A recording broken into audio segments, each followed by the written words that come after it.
last time we'd gotten on, you'd commented on how I always say hello the same way, and this time I was planning on coming in just screaming, going hello, howdy, hey, just way over the top. But then I didn't because I had this going on. It messed up my joke, and I'm disappointed. Sorry. How could I do that to you? I don't know. I think I did that to me, to be honest. I guess we're starting. I guess we've started. Hi. Hello, hi, welcome, listeners. Welcome back. Oh boy, we were trying to work on a microphone for a while so that I don't sound so bad, but here we are. Here we are, indeed. And yeah, it was a good time of silence and video watching and reading manuals, and it's over now. And I still sound the same. The same as always. Same Beautiful. as always. We are nothing if not consistent. And I say that as this episode is going to be late because we just forgot. So what you're saying is we are nothing. Yeah, we're nothing. I guess no one's wondering though, because Bobby was in the group chat. Bobby knows. Yeah, and Zion knows. Zion knows. So I guess it's just Miriam. I don't think Zion knew that we had a date that we come out on though. No, I don't think so. Yeah. I've been late on everything that's like on a schedule for personal projects recently, so it's a bad habit. Like that one song by the Cooks. It's about stripping. Stripping is a bad habit. If you can't get it, you got yourself a bad habit. Now look at you walking up and down the pole. Whoa. Audio listeners don't get to see that. We're not doing a video though, are we? Because they'd get the butt. I don't know if we can do that or not. If you want me to, I can stick it in video version. What she said. No, that's fine. They get to just imagine what I mean by the butt. They don't even know. They have no clue. Last time I was going on about like the insider experience where they know everything. This time we're a little tease. We want them to wonder. We're like, ooh, what could that mean? Yeah. It's funny. We spent all that time trying to get your audio better, but my audio is probably gonna be pretty bad because I'm running a print right now because I just got a 3D printer. And it's really loud. And I don't know if you can hear it, but it's really loud. I cannot hear it. On a scale of 1 to 10, how narcissistic is it that I'm printing a bust of my head? I mean, if you give it as a gift, then it's okay. If I give a gift of my head to someone else, it's okay? Doesn't that make it more narcissistic? No, not at all. If you have a bust of your own head just sitting around your house, that's so weird. But if you give it to someone, it's like a funny gag gift, you know? Right. Okay. Got it. So I have to give it to someone as a gift. My birthday's coming up. I'll take it, John. It's yours. Oh, thank you. I really wanted to. Now, I bought a scanner to do scans like this one, and I did this scan before you went to Ireland. And I was like, I need to get a scan of my head and David's head, like before he actually leaves, so that I can then use them as like 3D art for the podcast. But then that'd be kind of cool. Yeah. I got it like a week before you left and didn't get to do it. And now I can't see you because you're locked up in your house and I'm locked up in my house. And I'm like Rapunzel with shorter hair, and you're just like Rapunzel. At this point, kinda. Yeah, I mean, are you doing a ponytail? Yeah. Are you doing? Oh, yep, there it is. Once again, listeners. Once again, nobody can see that but David and me. But yeah, no, I have it in a tiny ponytail at the moment. Yeah. Also has a picture of a dwarf being decapitated behind him on his Zoom. Is that what that is? Yeah. Cool. That was a weird lie. I was trying to do a bit, but it just died in its inception. Yeah, I don't know. I just picked a random camera roll picture from my photos. I'm consistent with my Zoom background. I like the butt because it's right behind my head. Yeah. And okay, Daniel's seen this, but I don't know if everyone else has. I've seen it before. Yeah. There's a picture of a statue that I took when I was in London, and it's just the statue's butt. But the way that I have it set up is it's right behind my head, but then if I lean, then everyone gets I get a statue moon. I mean, it's a nice butt. It really is. It is. And he's strutting too. He's got a hand on his hip. He's got his sword. Yeah. Totes fierce. Absolutely slaying it. This was in one of the circuses in London. And those circuses were disappointing. Didn't have any attractions, just statues of naked men. And giant arches. Like Arc de Triomphe wannabes, you know? Mm-hmm.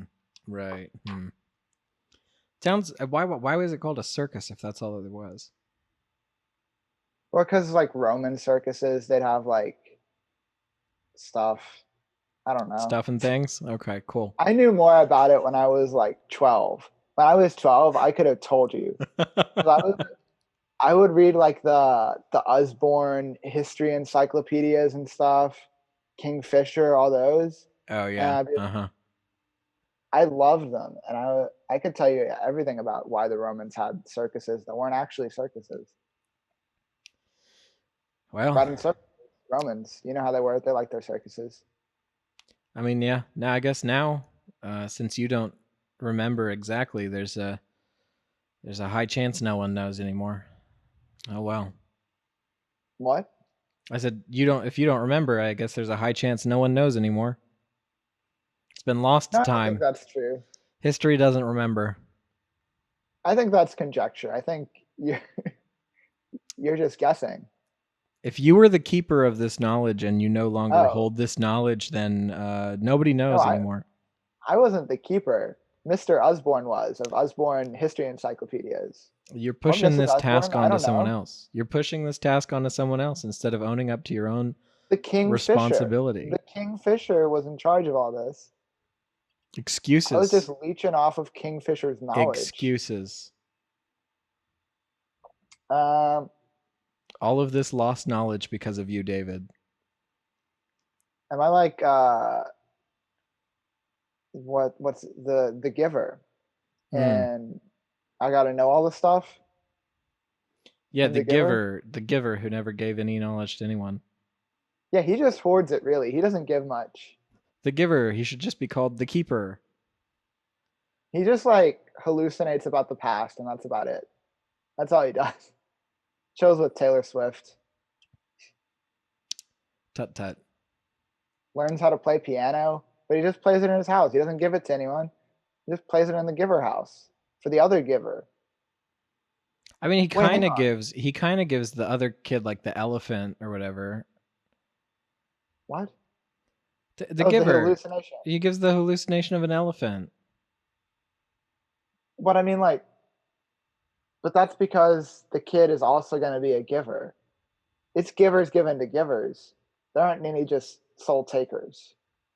If I was in that culture, I would have been a taker.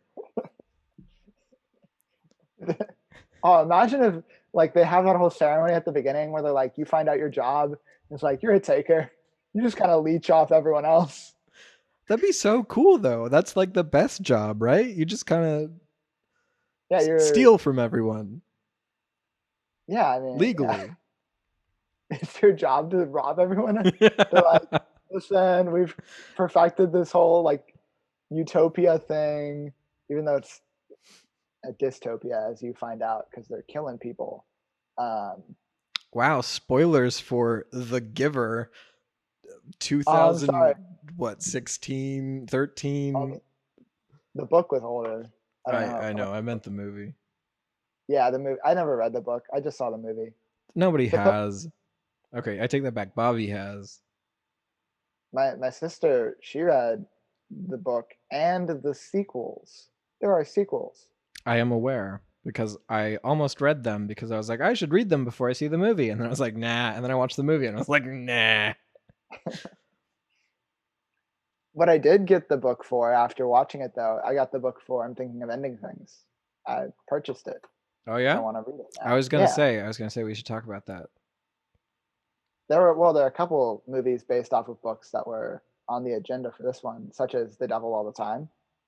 Oh, yeah. I saw that. Yep. You saw that. I saw that. And Zion was going to be on it, and she'd seen it as well. Devil All the Time? Yeah. Yeah. It's a good movie. She texted me and she was very proud of herself too. She was like, well, okay. She was getting after me for kind of bashing her on the last episode. So I need to make sure that I'm very nice. Zion, I love you very much. This is nice.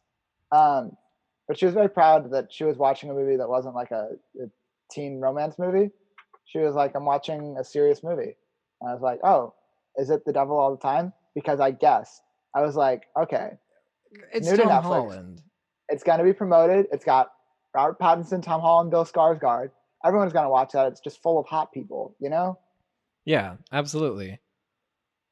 It's honestly, the reason I was worried it wasn't going to be good is because it was marketed like a blockbuster.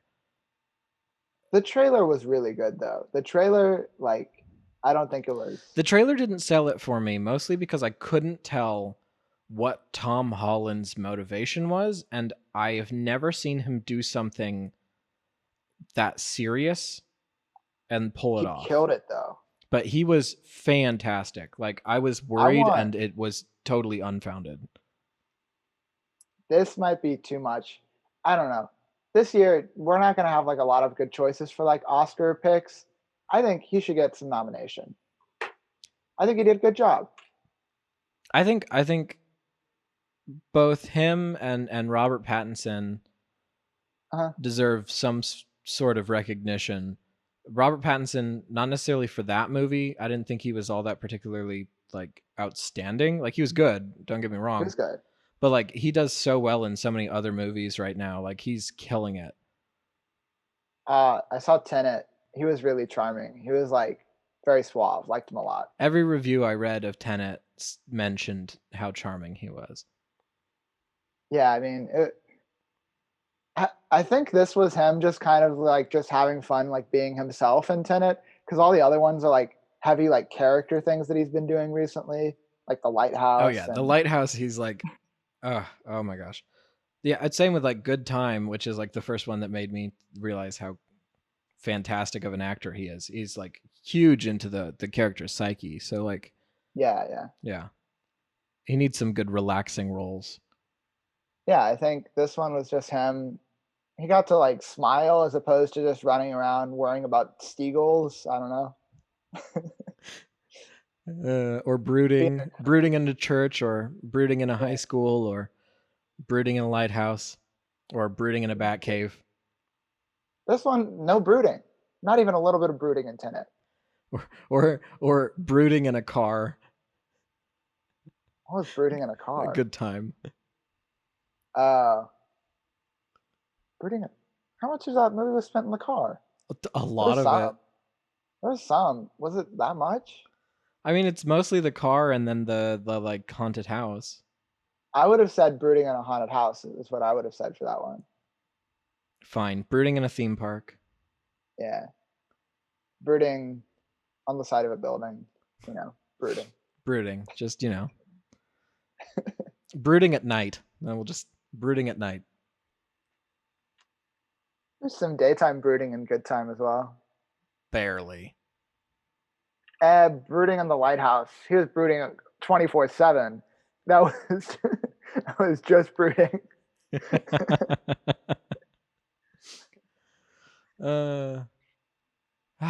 So what was the experience like going to Tenet? Because you went and saw it in a theater. And there was no one there but myself and my father. Oh, really? And yeah, it was was really actually cool. just y'all. That's cool. Yeah, it was great. We could have shouted if we wanted to, I guess. No one would have cared. It was at Star Cinema Grill because they're like cheaper, you know. I figured that's where you were gonna go. Yeah. And we had space. We got to recline. They got the little recliner chairs. You could sit back, recline, have food brought to you.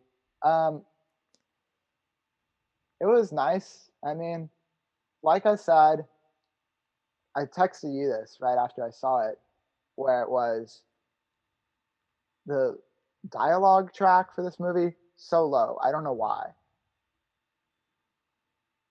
It's a weird thing that I've seen in a lot of movies. And I mentioned it briefly, but like Oh Brother, Where Art Thou has that issue where it's not that the dialogue's too low, it's that the ambient noise when they're not speaking gets so loud. And like that movie gets praised for its audio and everyone likes it, and I just couldn't stand it. I was constantly turning up and down the volume watching it. This one wasn't even that the ambient noise was that much louder. The ambient noise was like a normal level consistently, I'd say. It's just the they were talking so like hushed. I don't know why. Not even that the performances were, but like the way it sounded compared to everything. A lot of big movies have bad audio these days, and I'm not sure why. Because I don't know.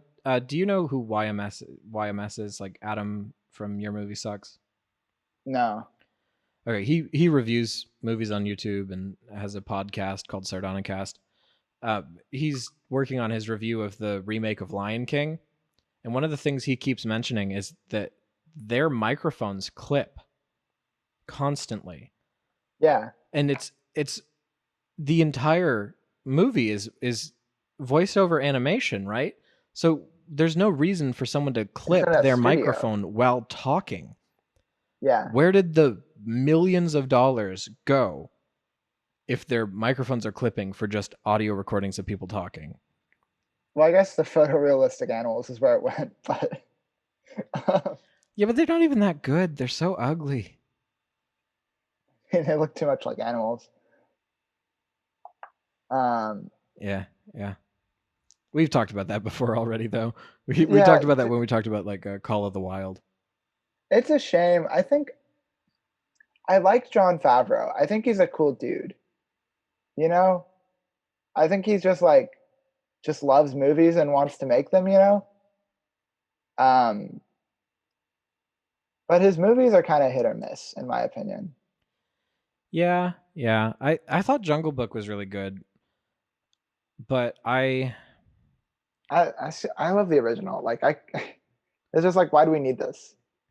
I never particularly hated or loved Jungle Book, but I really like the remake of it because I feel like it's a different story, which is the only way I feel like you can do that. If you're gonna remake a Disney movie, you need to change the story.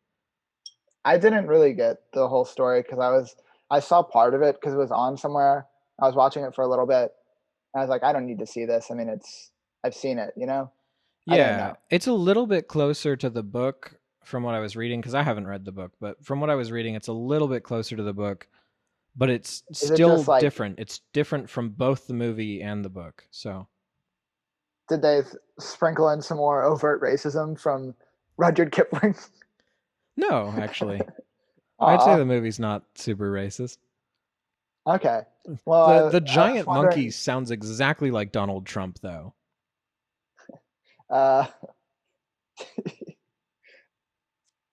Yeah.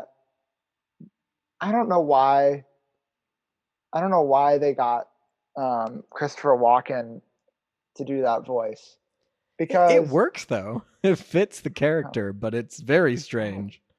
Because like in the okay, I'm just gonna compare it to the original because I love the original. And in the original, King Louie's like a fun guy. King Louie's having fun. He's singing jazz songs with his monkeys. He's talking about being the king of the swingers. Yeah, the jungle VIP. He's reached the top and had to stop, and that's what's bothering him. Um, and I don't want Christopher Walken just being weird. I want King Louie having a party, you know?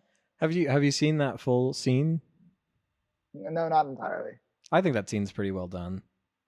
It's not a party, but it is well done. It's a different story. I will say, Yeah. a ScarJo can never voice a character without it being obvious. Yeah. I watched Isle of Dogs last night. And which you didn't like. No, sadly. I did not. I mean, it was fine. I just felt like, I don't know. Maybe I should have watched some other Wes Anderson things in between Fantastic Mr. Fox and Isle of Dogs, but I was trying to find one that I thought my sister would enjoy as well. So did she like it? We both were okay with it. We both were like, it was fine, right? We both really liked Fantastic Mr. Fox, but we both were just meh about Isle of Dogs. I don't know. It's just the ScarJo said the first line of her character because she voices Nutmeg, and I was like, oh, that's Scarlett Johansson. Whereas there are other famous actors in that voice cast. There are a lot. And none of them stood out to me as, oh, that person. Except for ScarJo. ScarJo was like, oh, obviously. Yeah. And she's the same way because she voices the snake in Jungle Book. I don't think that's necessarily bad. Like, Jason Bateman is very clearly the fox in Zootopia. It's like, oh, but Jason it's not Bateman. Distracting to me. Yeah, I think it just needs to fit the character really, really well, that voice, you know? Yeah. She did fine as Nutmeg in Isle of Dogs, but it was kind of distracting at first, but it felt normal after a while. It doesn't feel normal in Jungle Book. That's the one voice acting problem that I had with that movie, was it does not feel normal. To be fair, it was kind of weird in the original because it's Winnie the Pooh's voice coming out of Ka. Yeah, that's true. You're like, oh, Winnie the Pooh? Why are you creepy? What? But I mean, that voice is emulated again because Bill Skarsgård basically does the Winnie the Pooh voice for It. I never watched it. You didn't watch It? No. I thought you'd gotten around to it after. I thought you did sometime, but I guess not. I have been watching more horror movies, but that's not one I've gotten to yet. It's one that I would see. See, that movie is one of the movies where when it was released, I was not watching horror movies at all. And I really wanted to see it, but I was afraid that it would actually give me nightmares. And then when I finally watched it, I was like, oh, horror movies aren't scary. And now I watch horror movies. So. Yeah, I've kind of gotten to that point. For me, it was Midsummer. I was like, okay, I should see Midsummer because Daniel talked me into it. And then I was like, oh, this is messed up and I'm fine. I'll be okay. Yeah. Midsummer is great. Yeah, it was really good. I think one of the things that watching it was like, oh, even horror movies that are presented as super jump scary aren't super jump scary, because jump scares are the things that get me the most, which it's when I'm watching, I really hate them because they're cheap and they're annoying and they do make me jump. But the first It movie has 0 jump scares, not a single one. And then really? I think there's one. The second It movie has more, but neither of them are scary and neither of them stick with you. There's nothing in them that stays with you and haunts your nightmares. Whereas a movie like Under the Silver Lake has concepts that will just randomly surface when you're trying to sleep and go deep into your subconscious. All the dog stuff in that movie. That movie. Wait, hang on, we can't spoil it though, because no. Daniel does want to see it. He hasn't seen Under the Silver Lake? No, I've told him to. He's got to. Yeah, I know. Okay, no spoilers then. But yeah. See, the thing is, when I was in Ireland, I heard him like he was watching on his phone, like in the dining room. He was watching a video that was Mark Kermode reviewing that movie, and he was talking about how the movie is like misogynistic and stuff. And I'm like, oh, he missed the subtext. That's completely the opposite. And I was like, no, it's not. Like, it's really not. The character is. That's the whole point of the movie. Yeah. Oh my gosh. Yeah. Yeah, I don't know. That movie's great. I love that movie so much. I need to watch it again. I own it. I have it on DVD. Yeah. Yeah. I think I watched it on Prime. I don't think it's on Prime anymore. Prime has some good stuff. That's where I saw Thunder Road. I got it back for the boys, and then I watched Thunder Road. Which I put it on my list. It's on my list. 5 stars. My review for on Letterboxd said it all. It made me laugh and it made me cry. What more could you want from a movie? It did everything. Now I got a quote from a movie, but I don't remember what it is, and I can't quite remember the quote. So, gotta beat this guy. That was an inside joke for some of our listeners. Really, just the earlies. They'll get it and they'll go, I know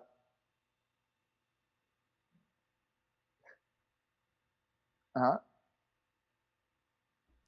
John is very close to his microphone, but he's not saying anything. And it's. Go ahead. John is biting his microphone. All right. This is just going to be a podcast where I tell you what John is doing. John doesn't actually say anything. I just talk about him.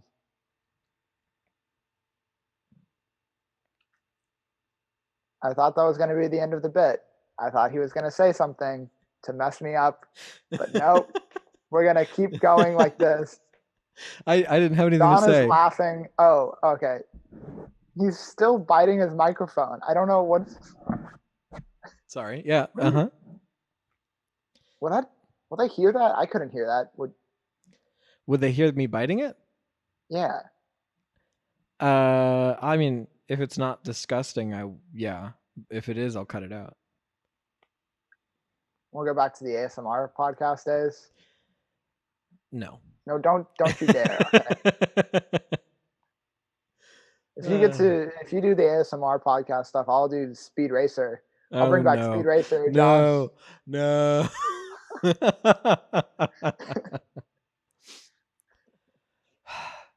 So, should we talk about I'm thinking of ending things?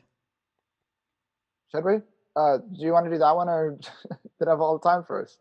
Let's talk about Devil All the Time first, because I watched that more recently. Okay. Where should we start? Everyone was good. Everyone just did a great job. Yeah, I don't know if there's a lot to say about it. I really liked the narration in it, which is unusual. Yeah. I was like, oh, that's really well done.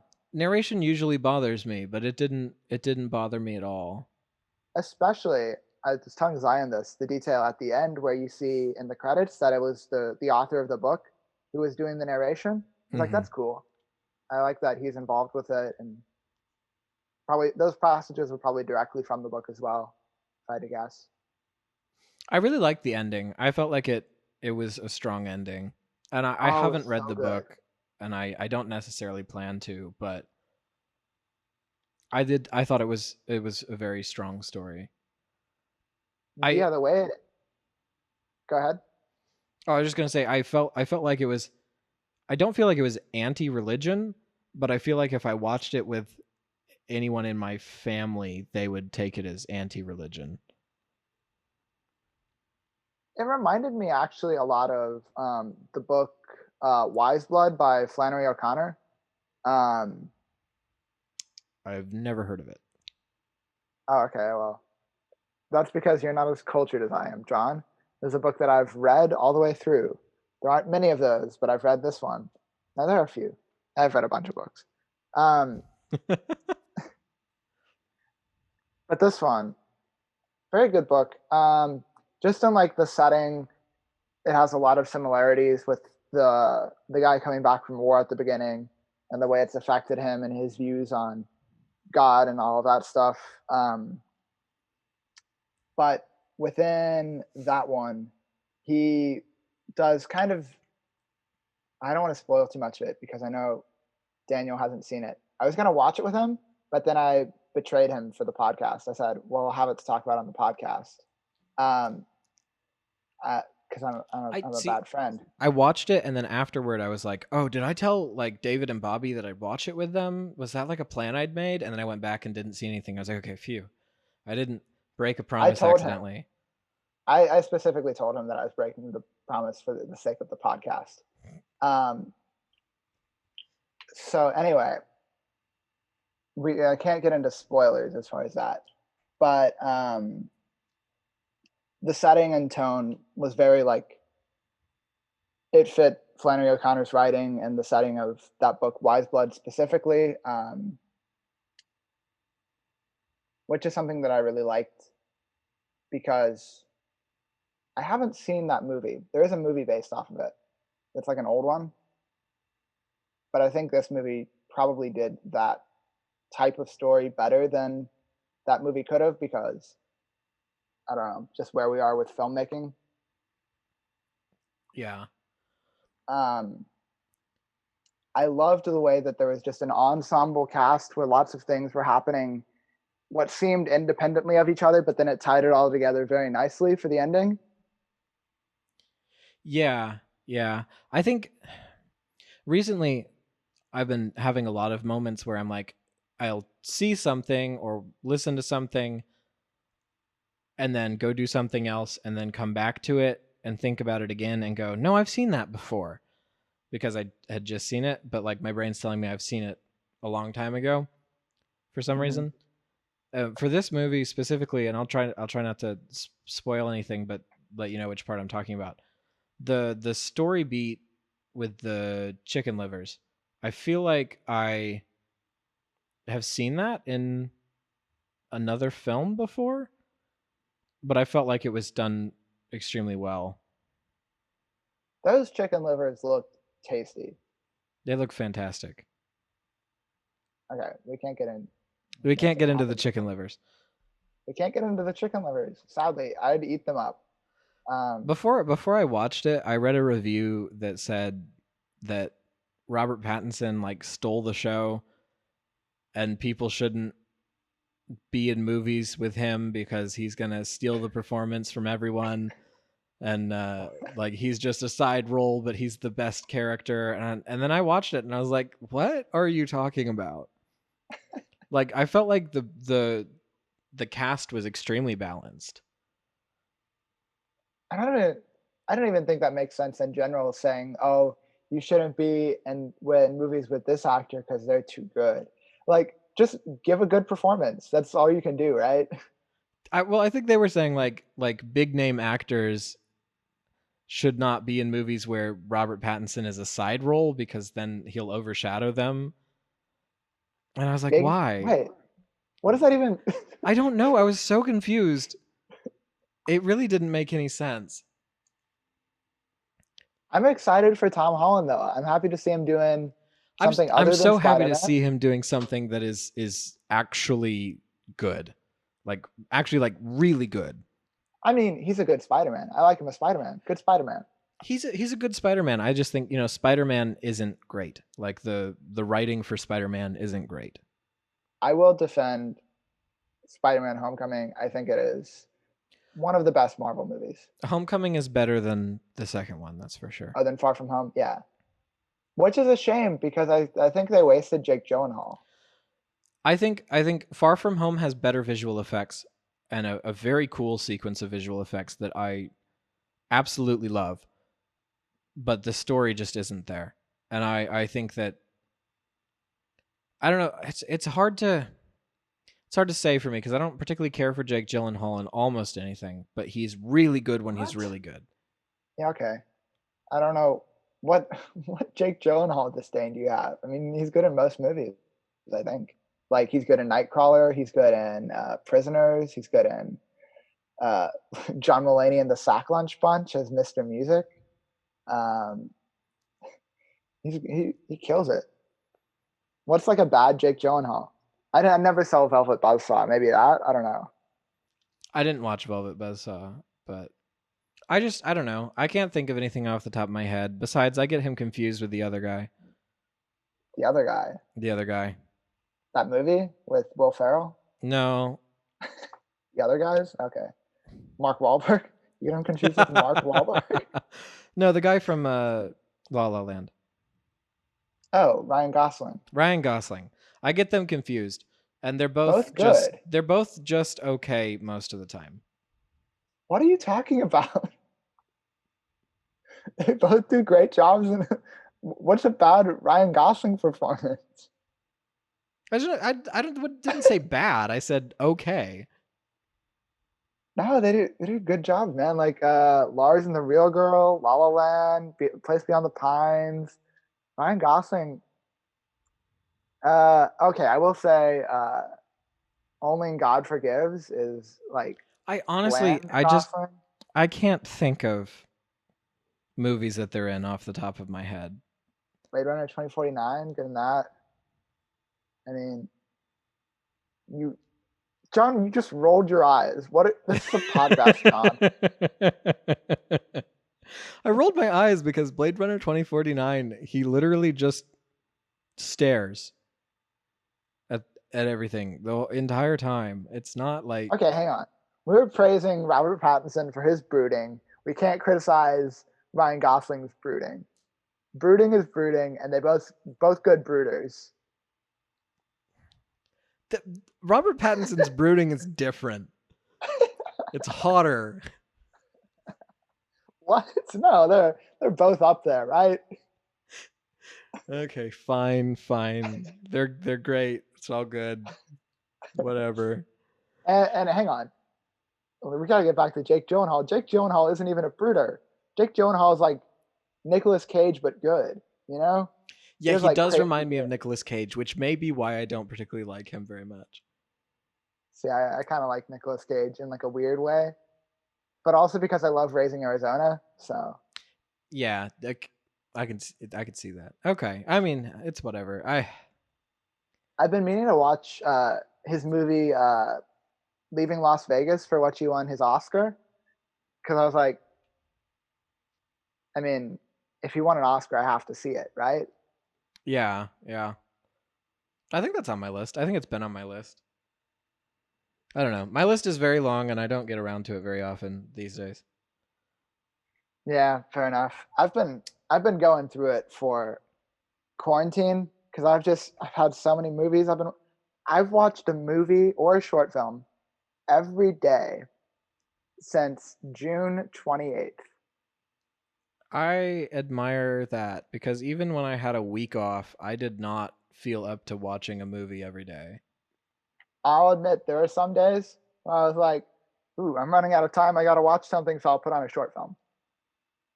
Yesterday was one of those. I watched Wes Anderson's Bottle Rocket short film before he did the movie.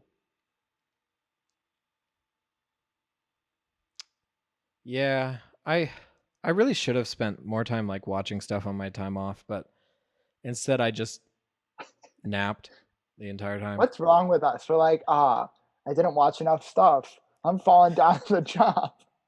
I mean, I do feels like sometimes when I haven't watched enough movies, like I'm like failing at being into movies. I don't know. Like I'm failing at being a fan of movies by not watching enough movies.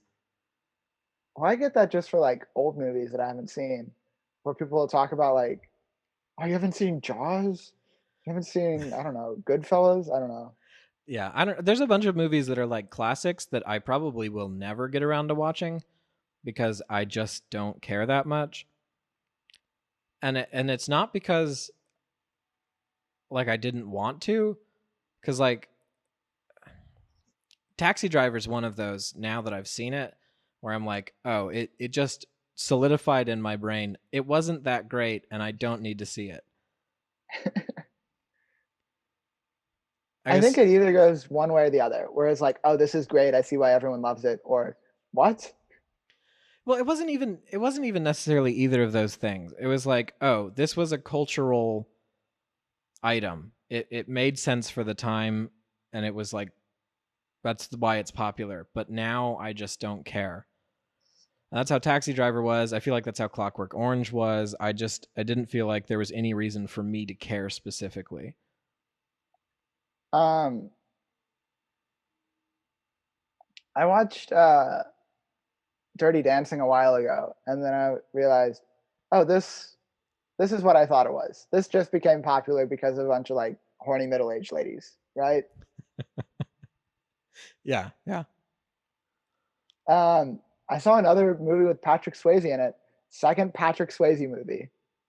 It was Francis Ford Coppola's The Outsiders. Oh, okay. Yeah. Which, how'd you feel about it? I think I liked it, but it was very cheesy, but I think I liked it. It's kind of weird. Francis, I've been watching a lot of his movies. He's all over the place, I think. Because like the Godfather movies are very like slow, brooding, very like dramatic, you know what I mean? Yeah.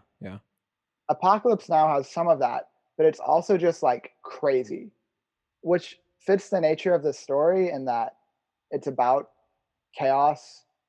But it's got like the whole thing with the helicopters and like surfing and like just stuff is happening. You know what I mean? Yeah.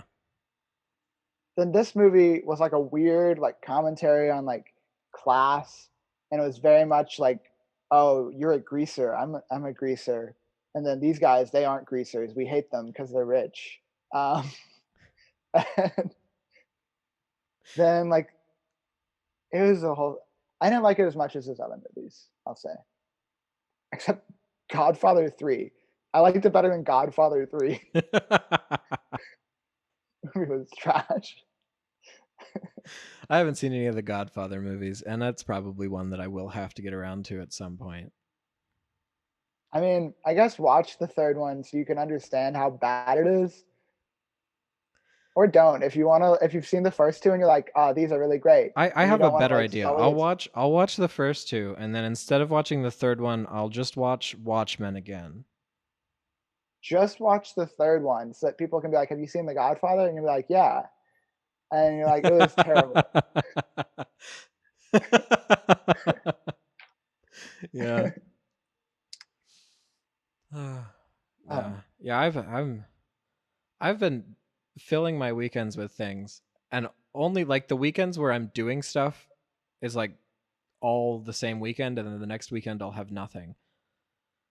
Like this weekend I was supposed to like go hang out with people, and I was supposed to help my sister pick up a couch, and then I was supposed to do my VFX shot because I'm doing those, on a schedule now.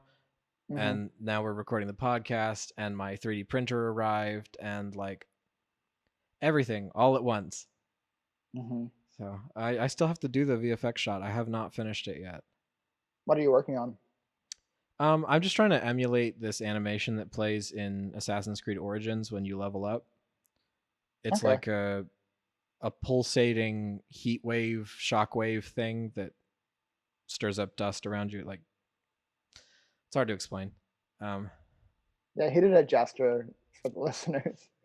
I just moved my hand down in the air and unfolded. He looked like he was banging a gavel, but with no gavel. Yeah, kind of.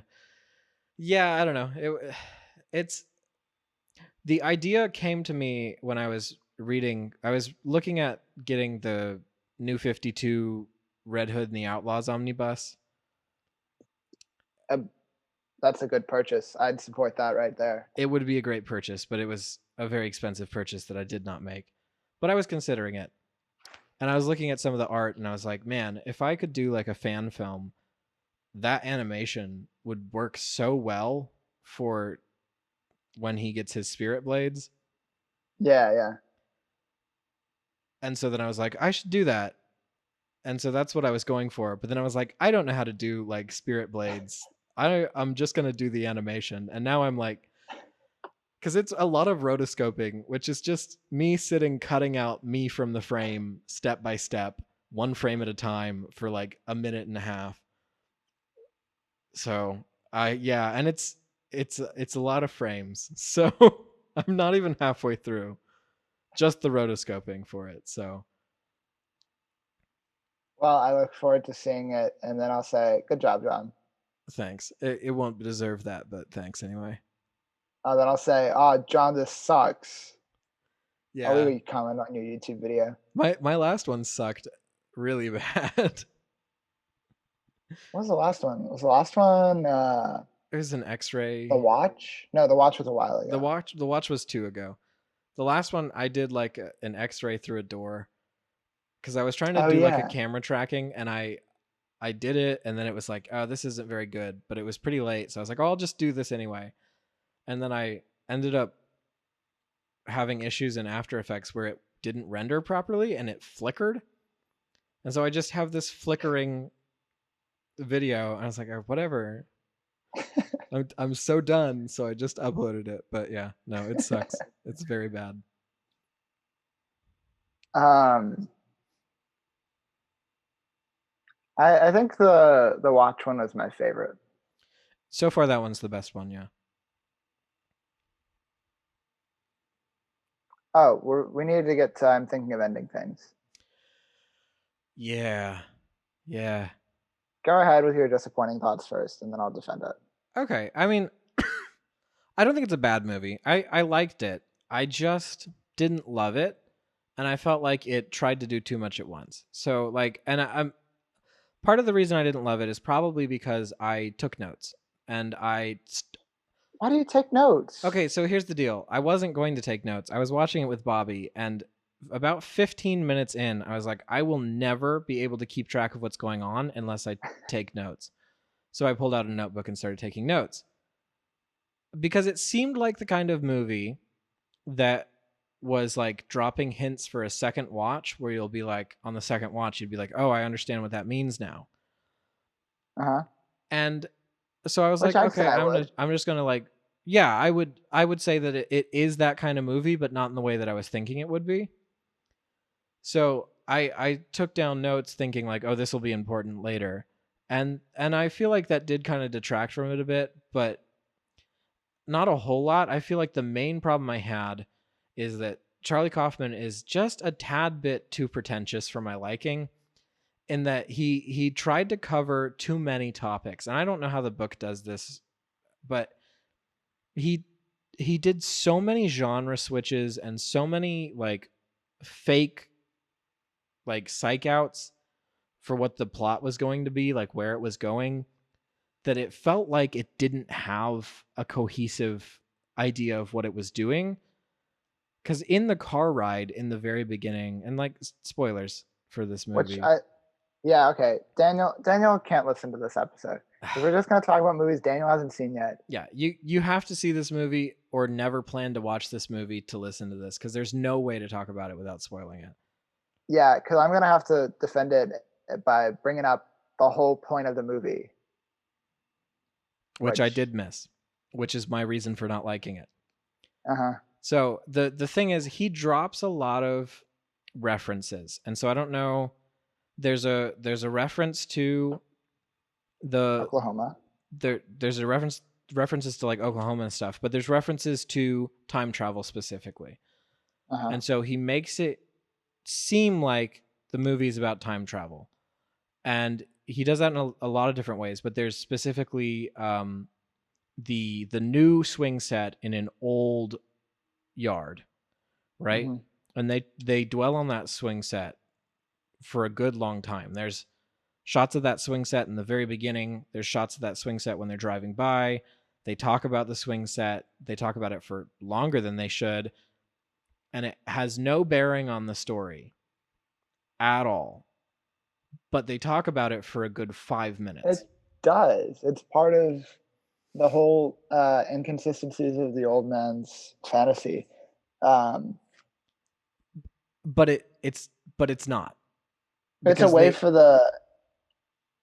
the audience to understand what's happening. Except for that, it's also a fake out.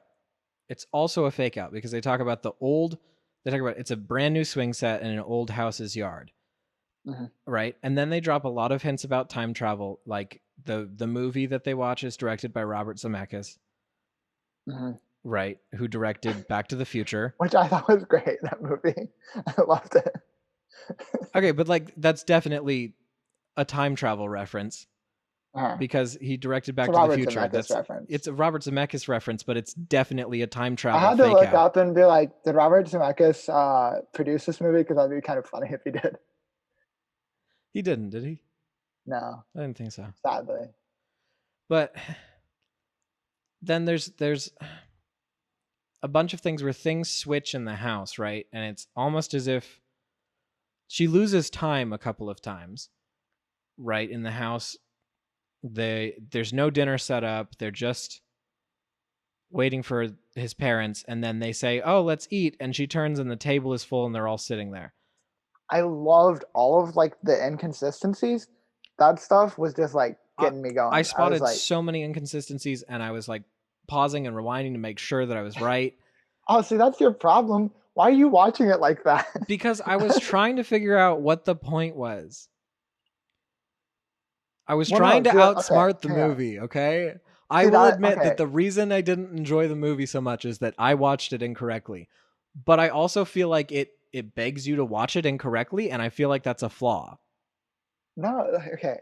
I think I was just watching it, just seeing everything happen and then I wasn't like necessarily trying to figure out what was happening as it was happening, except like I was thinking, oh, okay, maybe this is like 3 different people that the main character is, right? But then at the end, like afterwards, it was more thinking about it. That's why I enjoyed it so much, because there's so much to think about. It's a movie that's a piece for thought. You know what I mean? Yeah, I had the theory that it was time travel in the beginning, and I was like, no, they wouldn't do that. That'd be stupid. And then I was like, okay, so it's about dementia. And then I was like, okay, but it's about dementia, but they are like the young couple and the old couple are the same people. And I was like, no, maybe she's the old lady. And I was like, no, okay. But then I was like, okay, but her boyfriend is the janitor. And that's the one that I stuck with. I was like, okay, her boyfriend is the old janitor that we keep seeing. I was like, that's got to be the case. Everything's the janitor. Everything's the janitor. Yes. Okay. But then there's weird things like the sign to Tulsi Town tells the come join me when they're driving past it. And like, I don't know, it's got a bunch of weird things that happen that make you go, okay, you're supposed to be understanding what's happening. You're supposed to be able to piece together what's happening before it gets there. But then even when it got there, I still didn't understand what was happening, right? I was like, okay, so yeah, the old man is the boyfriend. That is what's happening because he hands her the slippers, right? Yeah. That are the boyfriend's slippers. But you figure that out beforehand because there's the janitor uniforms in the in the washing machine. But you don't. That's I was still trying to figure out if it was a time travel related thing at that point. Because they switch back to they switch to people from like the 40s when she's like talking about the whatever, was it a book or a movie that she was writing a paper about, and she has the different accent and smokes the cigarette in the car. Oh, in the car? Mm-hmm. That I had to look up what that was. That was an extended reference to a specific article. Like it was because basically the thing going on there is that the janitor, it's the same thing as the poetry, where the poetry was the book that he'd read, right? You know, he's making his ideal version of like a smart person. Okay, yeah, okay, that does make sense. Like I'm saying, it makes sense, but the problem I have is that the movie specifically covers too many topics in a way that at the end of it, until you explained it, it didn't make sense. Because they talk about there's conversations about feminism that never go anywhere. There's conversations about time travel. They specifically mention my favorite interpretation of time, which is that time doesn't move, we move around it. Like you stay in one place, you don't move on a timeline. Everything happens in the same place. There is no future and there is no past. They mention that theory very briefly and then skirt past it. Dude, you're gonna love Tenet. You're gonna love it. We'll see about that. I have very strong feelings about time travel and the usage of time as a trope because I feel very strongly about the way that time works in real life, and I have nothing to back it up, but I feel very strongly about it. Christopher Nolan takes time seriously, I think. A lot of Interstellar has the worst time travel of any movie I've ever seen. So the planet? Yeah. The not the planets, the wormhole, the black hole. Oh, okay. Anyway, I just felt like it was purposefully linear narratives and stuff is more what I meant. Like, okay, never mind. We'll get to that. It's okay. I was just saying, like, I just felt like it purposefully tried to make you think it was about that, because then they do talk about dementia and they talk about aging and they talk about relativity and relative viewpoints, and they talk about different like dimensions and worlds, and like at Tulsi Town there's like this kind of idea that they're talking to people from a different time period. Mm-hmm. And she says you don't have to go forward, and she says you don't have to go, and she says go where, and she says forward in time. Mm-hmm. Right, so it's very clearly trying to point you to the direction that it's about time travel. Well, that's another thing where it's the man's mind speaking, where he's just stuck in his daydreams and where he wants to be in his life. You know what I mean? Where he's visioning himself as a younger person, just stuck in his past. What if? I can see why. Mm-hmm. Once it was explained. The only thing that had to be explained was the entire movie is this janitor's like imagination, right? Mm-hmm. And once that was explained, I immediately understood everything that was confusing, but I just felt like the movie didn't do a good enough job balancing how many topics it tries to handle, because it touches on a bunch of different points and doesn't cover any of them completely or well enough that I could say it was a smart discussion of those topics, but just enough to be pretentious on several different levels. And then it's like, and we're going to let you figure out why this all happened by making this confusing thing with this whole like janitor ending, which didn't make sense. And then there's cartoons, and the cartoons come to life. And like the Queen of Tulsi Town, and I was so lost. The cartoon pig was my least favorite part of the movie. I will say that. I don't understand that. I didn't understand it. I don't. I like the dance was so cool. I thought that was such a great thing to put in there. I thought the dance was interesting. I felt like it didn't fit with the rest of the movie. No, because it's another Oklahoma reference. I know it's an Oklahoma reference. And it was the man's insecurities, which is what a lot of the movie is. His insecurities were even in his own head, where he's pictured everything that he's wanted. This person still wants to leave him. You know what I mean? Yeah, I mean, I get it. I just don't feel like it was necessarily a great telling of it. Well, I think that the whole story, it's just like, I think if you focus on the main narrative and not like the little things that it does, like you were saying it covers too much. I think there's one thing that it covers comprehensively, and that's this man's inner monologue and who he is, right? And that it's just him, like, it's a delve into the psyche of an incel, basically. You know what I mean? I guess. I don't know. I feel like maybe one of the reasons I can't really say I liked it all that much, or that I would like it if I paid attention to the main plot on a second watch, which I think I would. Because like usually when a movie is something where it's like, I think it's a good movie, but I don't particularly like it myself, on a second watch, I like it.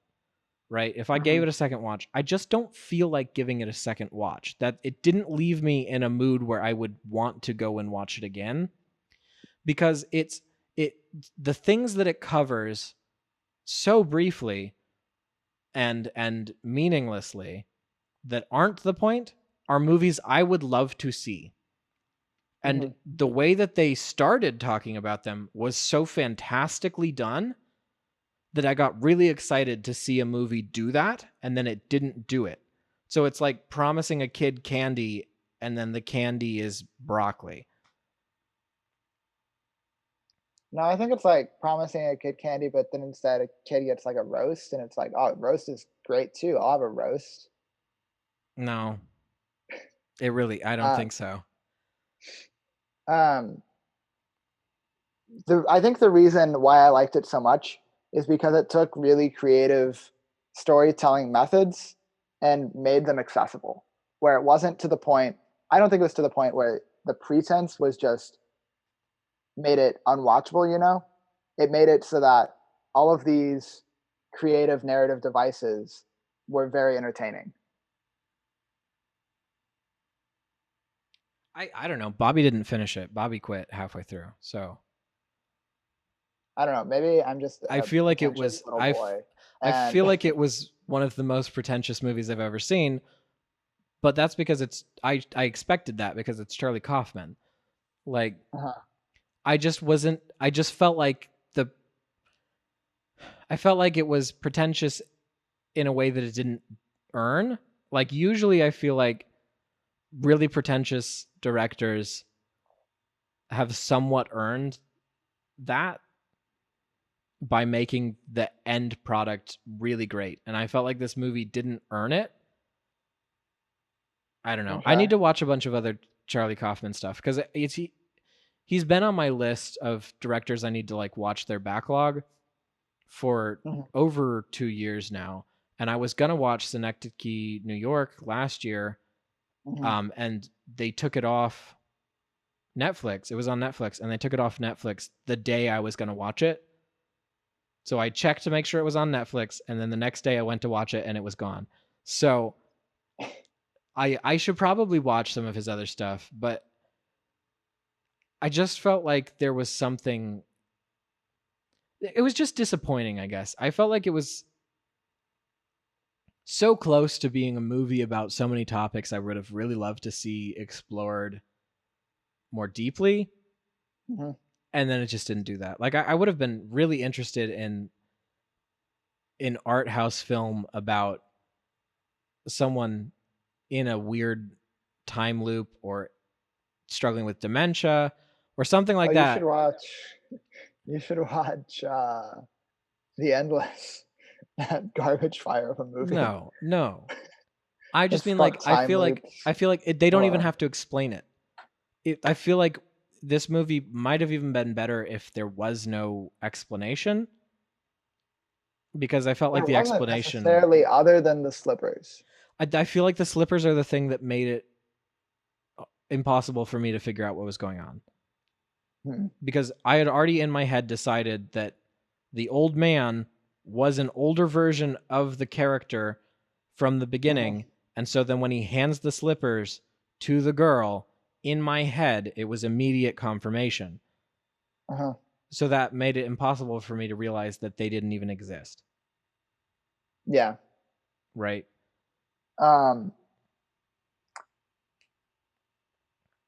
This is not directly related to that, but Jesse Plemons killed it. Love Jesse Plemons. The acting was fantastic. I don't think I've seen him have a role that's at all similar to this before.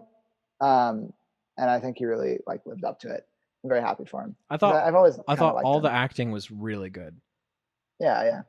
It's always Toni disturbing. Collette, such a creep. I was going to say, it's always disturbing to see Toni Collette in a movie. Yeah. Oh, man.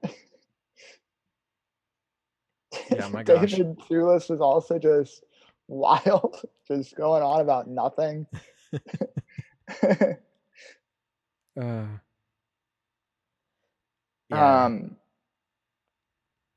What else?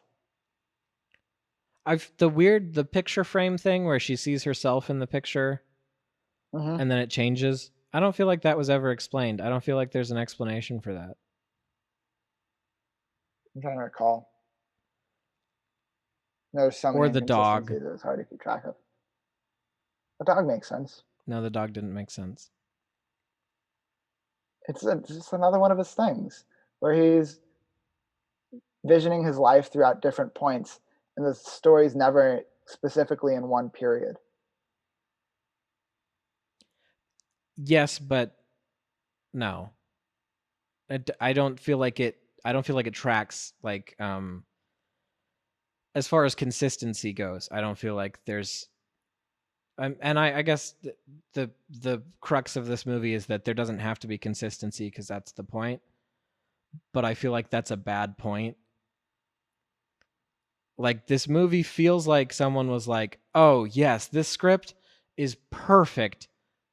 I don't even have to have a script supervisor because it does not matter if anything is consistent." I think that it wasn't like, oh, we don't need to even care if it's consistent. I think these were specifically done inconsistencies that they're. Oh yes, they definitely were. Obviously, they were planned. That's written into the story. I just think that which isn't what you were saying, though, is the thing. It feels like the kind of movie where you see that script and go, "Oh wow, we don't even need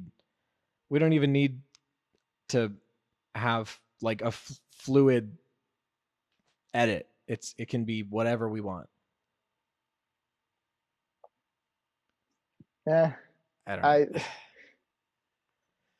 We'll never agree on this movie, John, and I'm sorry about that. Unless you watch it again, as you were saying. So I should probably watch it again, but I don't know. It was a good movie. I wish it was a different movie, which is something I'll have to get over because it's not. So. Well, see, I think part of what it was I didn't have any expectations going in because I'd never seen a Charlie Kaufman movie. I had just like read like a little blurb that didn't even get into anything. It just said a girl is going to visit her boyfriend's parents while she's thinking of breaking up with him, which is the most basic way of describing what this movie is. Did you not see the trailer? I hadn't seen the trailer. Okay. That probably is why. Because I saw the trailer and immediately started having theories. Like, not even like I started trying to think of theories, just like I saw the trailer and immediately my head went, oh, obviously this is what's happening. Yeah, I had very, very little expectations going in other than like I'd seen some positive reviews for it. So. Yeah. I do feel like there's the two main reasons that I don't particularly care for the film are that it touches on theories that I really like very briefly in a way that's going to make them pop culture relevant to people who don't understand, and they're going to be completely destroyed in pop culture court, and everyone's going to have an argument for them, and it's going to become a trope in something. I don't know that this movie's become very successful outside of hipsters. I don't know, because it's hard for me to tell. Because I'll talk to like you and Daniel, but like we're into like movies, and then there are other people where I'll say, "Hey, have you seen this movie?" And they'll say, "Oh, I saw it on Netflix. I should watch it now that you've mentioned it." And I was like, "Okay, well, I don't know if they were gonna watch it previously. I don't know." Yeah, I don't know. It's one of those things where I'm projecting what I'm worried will happen onto it. I feel like there's going to be a lot of really terrible movies that try to cover topics that this movie specifically didn't cover. Mm-hmm. And I'm worried about those movies ruining topics that I would like to cover in my own work someday. Mm-hmm. What was I going to say? I had a point. Oh well, we can move on. We've discussed this. Yeah, we've kind of beaten it into the ground at this point. It is a dead horse. And it's a good movie. We both thought it was good, but you thought it was better than I did. I didn't think you liked it. Okay. I gave it 3 stars, David. 3 stars is indifferent in my book. 3 I know stars two is and a it half was a stars good isn't different. movie. 3 stars is Two this and- was a good movie. It was a well-made Okay. movie, but I Not on didn't my particularly scale. care. Because I don't I won't give something 50% unless I hated it. I mean, not unless I hated it, unless I didn't like it. Um, 3 stars is good movie because it's solidly in the upper half, right? Right. Okay. 3 stars is 7 out of 10. So, like, No, I don't. Okay, so if something's a good movie, I give it 3.5 stars. If it's just like, oh, that's like a good movie. I'm sorry, I said I 3 know stars you is said the 7. same 3 thing. stars is 6 out of 10, but I gave it 3.5, Yeah, which is okay. 7 out of 10. I gave it 3.5 stars. Oh, you gave it 3.5. Okay, Yes. 3.5 is fair. You said that you said that you'd given it. Yes, 3. I misspoke. I gave it 3.5 Yeah. because I Okay. specifically remember going, that's not a bad score. That's 7 out of 10. Yeah. Okay. But yeah, 3 is like indifferent for me. Not indifferent. I don't Just know. like that was a good movie, but nothing that I'd ever like say, oh, you have to see decent this. You know what I mean? blockbuster movies go under 3 for me, right? Yeah. So like But Marvel movies generally end up getting a 3 yeah, or okay. 2.5. I'd agree, but I'd never like recommend a Marvel movie like you have to see this unless it's Ragnarok or Right, but those get better ratings Homecoming. from me. Like Ragnarok has Yeah. a 4. That's just because Taika Waititi's the best. It's true. He's gonna kill Star Wars. He's gonna do so well. No, he's going to revive Star Wars. No, I meant kill as in like sick. No, good. I understand. I'm just saying that Disney already killed Star Wars. I just want like a crazy underworld movie, you know? That'd be great. Yeah. I want Zero the Hutt in this Taika Waititi Star Wars movie. Yeah. Him and his weird voice. Wait, is Zero a guy or a girl? I don't is Zero know. non-binary? Wait. What is Zero? That's a good question. I don't know off the top of my head. It's hard to tell. Okay, let's look it up then. Zero could be like a Southern smoker lady. Okay, drumroll. Jabba the Hutt's uncle. Uncle. Okay. Okay. I knew it was related to Jabba. Didn't know uncle. Okay. Yeah. Yep. Huh. Okay. John, have you watched Clone Wars? Nope. I mean, aside from the movie, have you seen the movie? Nope. How do you know Zero? I am very close friends with lots of Star Wars fanatics. Yeah. Okay. Fair enough. That's basically the only explanation I have because I don't actually know anything about them other than their name.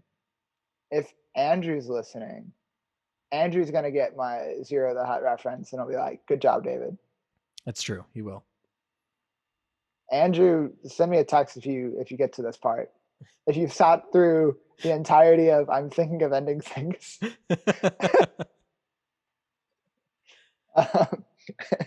Andrew's like, "I'm thinking of ending this podcast."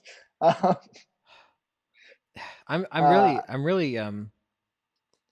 upset that theaters are going to be a difficult thing to traverse in the near future. Because I think there's so much stuff coming out that I don't want to miss, but like what? Like Dune. I really would like to see. Is Dune gonna be only in theaters? I think so. I thought it was like early 2021, so it's a ways off. Like I guess it's a little bit farther off. But I mean, they're projecting that the lockdowns are going to keep going into the summer next year. So yeah, lockdown is going to be at least this time next year. It's going to be crazy. But like, there's like Wonder Woman and Black Widow, which aren't going to be great movies or anything, but like I'd still like to see them. I can wait for those. I suppose they're not that important, but whatever. Oh, when I saw Tenet, I saw the trailer for Wonder Woman in theaters. I'd seen the trailer before, right?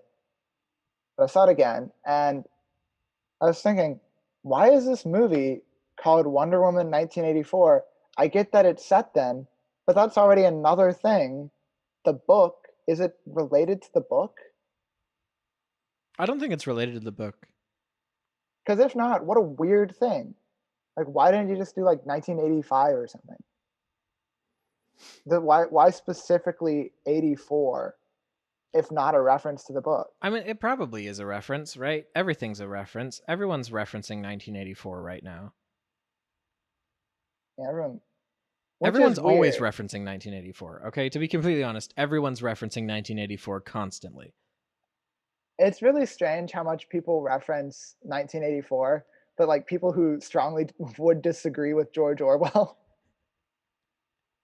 You know what I mean? I mean, 1984 is a strange story, to be fair. I'm not even talking about 1984 itself. I'm just talking about like George Orwell in general. Yeah. Like Animal Farm and stuff. You know what I mean? Yeah. Yeah. I don't know, man. I don't know. It can't be a reference to 1984 though, right? The trailer doesn't make it seem like there's any connection. Yeah, is this movie going to be a commentary? Is it going to be like a deep social thing? I'm like, what is happening? I guess it does touch on some like social politics, right? Because like the trailer talks a little bit about like it's like a feminist angle, right? Because that's Wonder Woman's whole thing, right? Yeah, like the book 1984. What? Right. But like I don't know, they're not touching on like totalitarian governments or communism or anything like that. Like I don't know. I don't think a movie with the cheetah as the villain is gonna be like a big social commentary. I don't think any superhero movie is gonna be a big social commentary. I think there's some. Like what? Like Watchmen, but Watchmen sucks. Well, the show doesn't. Right, but a TV show can have more social commentary than a movie, no matter what show it is. The Dark Knight tried to get into some stuff. That was its own failing, though. You don't like the Dark Knight's social things that it does?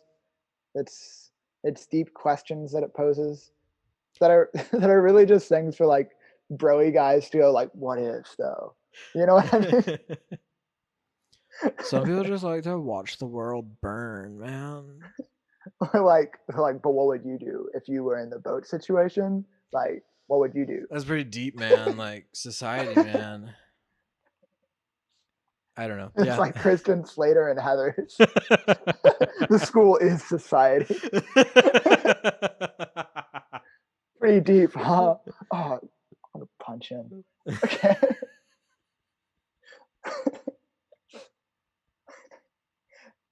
I was telling someone, I told someone, I was like, oh, I don't like Heathers. Like, it wasn't good. And they're like, but did you get that it was like a commentary on like the shallow 80s movies? I was like, yes, I understood it. Like, what did you? They were like, it's a satire. And I'm like, I know it is. I didn't realize you said Christian Slater is in that movie. Yeah, he's the guy in that movie. Okay, I haven't seen Heathers, so. And Winona Ryder. Okay, interesting. Wait, is it Winona Ryder? No, I need to double check. Because now I'm thinking that might have been Fast Times at Ridgemont High. Because I saw them like back to back and they both that period.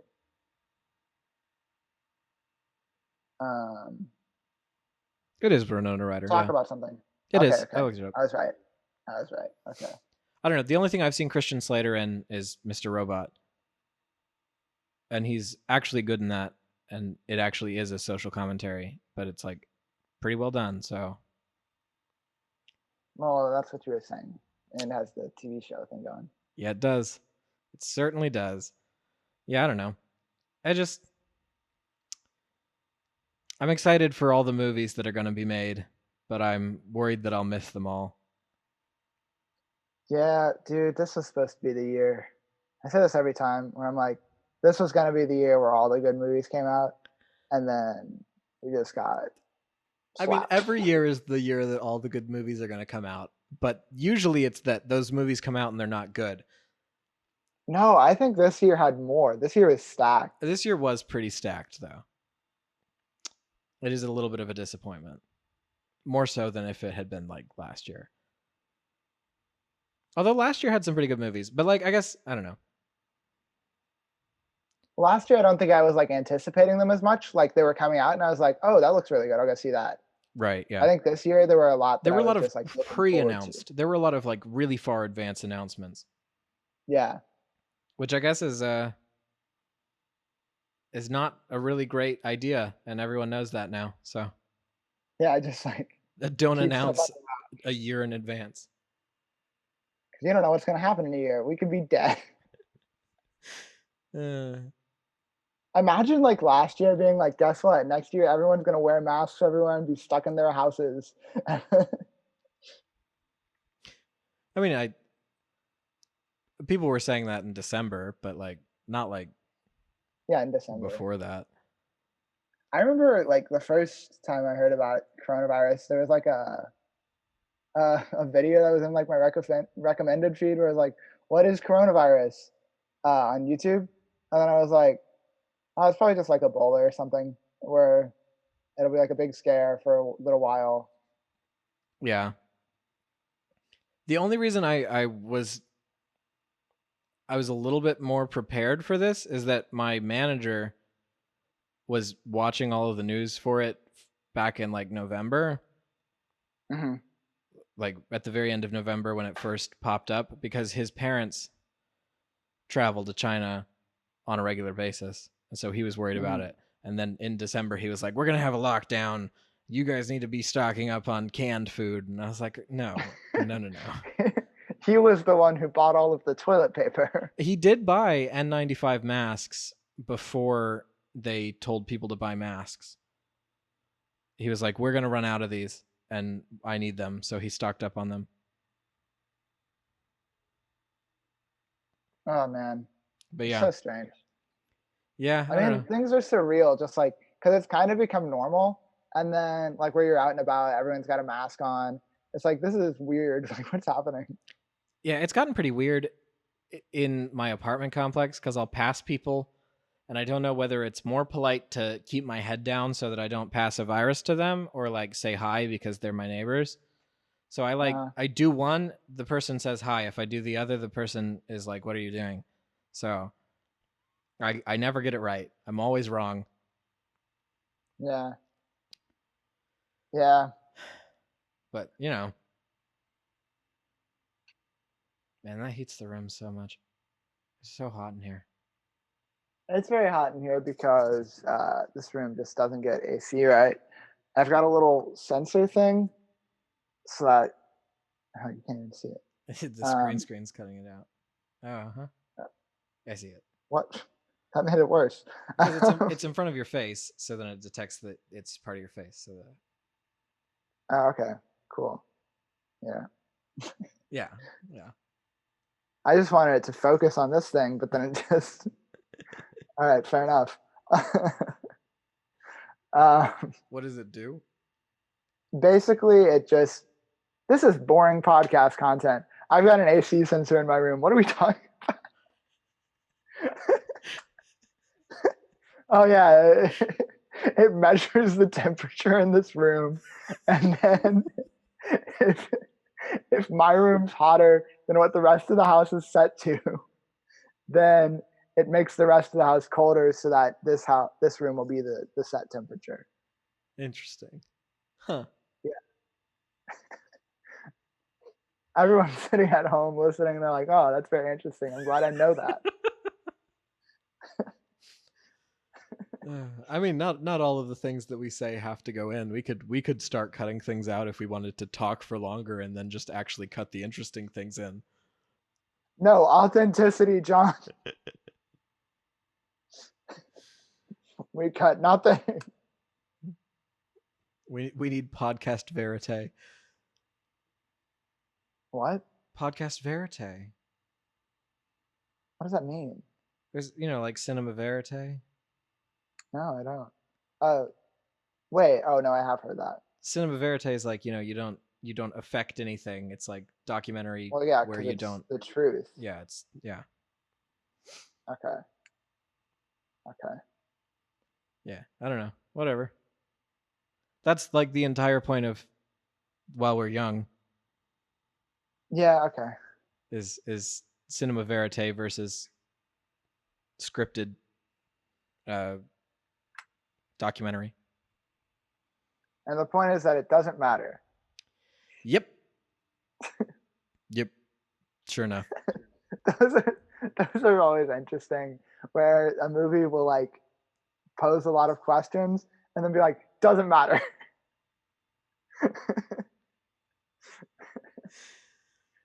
Has this just become a movie podcast? We used to talk about other things, but now there's nothing else. I mean, there's nothing else for us to do. What are we supposed to be doing? Like, yeah, fair enough. I was playing Fall Guys for a while.